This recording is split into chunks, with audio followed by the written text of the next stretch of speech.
Hello everyone. In this video we will see what is dictionary override and how can we do it in ServiceNow. First of all, the definition. So this is the definition which I have written. It is primarily used in tables which have parent-child relationships. By using dictionary override, we can allow child tables to behave differently or have a different functionality. Following are the out-of-the-box dictionary override things which we can do in ServiceNow, which we will discuss in detail in a minute.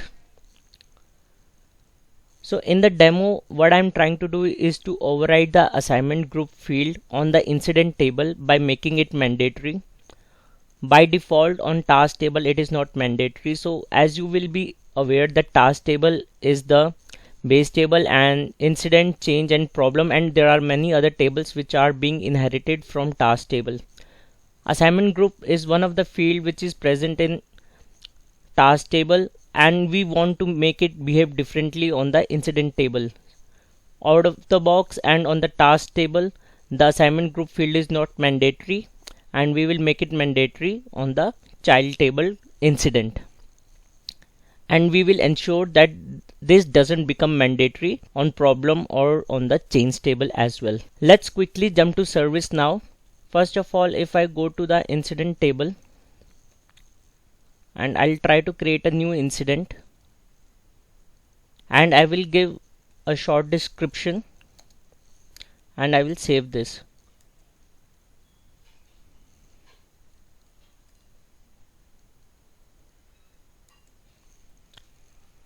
You will be able to see that I was able to submit an incident without the assignment group. So this incident will not be assigned to anyone and will just keep hanging in ServiceNow forever.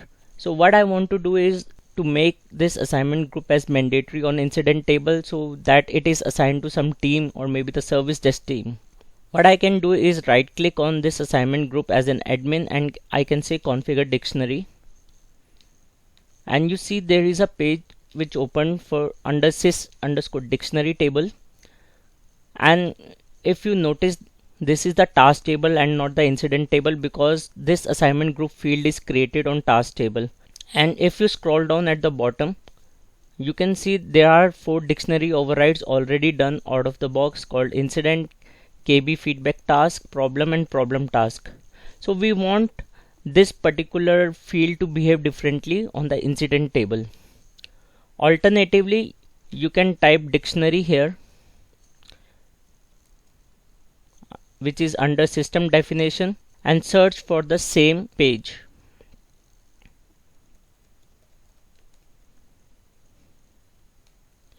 And if I go into this, you will notice the same page open. So there are 2 ways to do this. I prefer to go onto the form and then right click, the first approach. For creating a new dictionary override, you can click on new. For example, you want to create on the change table or maybe the problem table. For incident, it's already there, so I will go ahead and modify this. The first is application, so it is global. The base table is task, and on which table you are actually doing an override, you can select here as well. All the tables which are being inherited from task table are available here.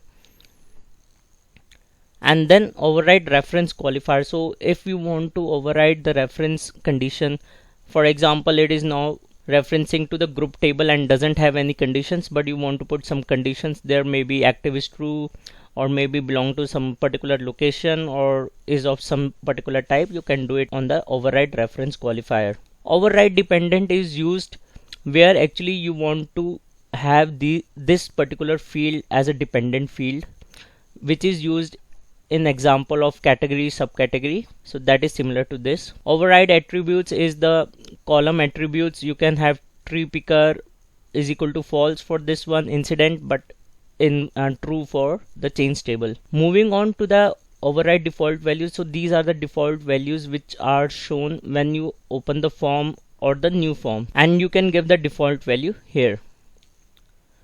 In the override calculation, how the field's value is being calculated, so you can override that as well. And for override read only, you can make this field as read only on the incident form but not on the change form.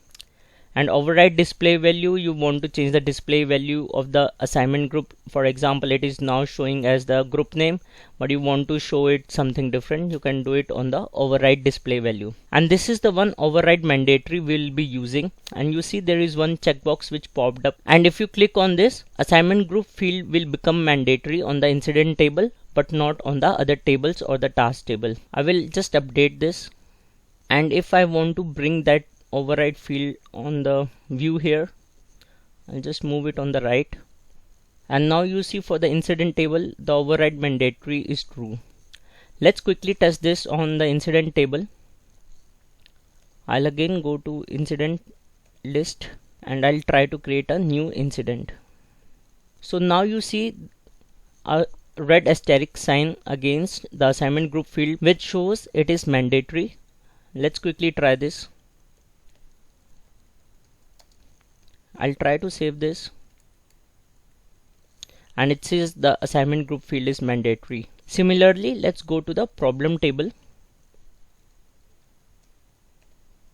and I'll click on new. You should be able to see that assignment group field is not mandatory on the problem form. So this is how you can override dictionary properties easily in ServiceNow. If you have any questions, just let me know in the comments. Please subscribe to my channel for more videos. Thank you.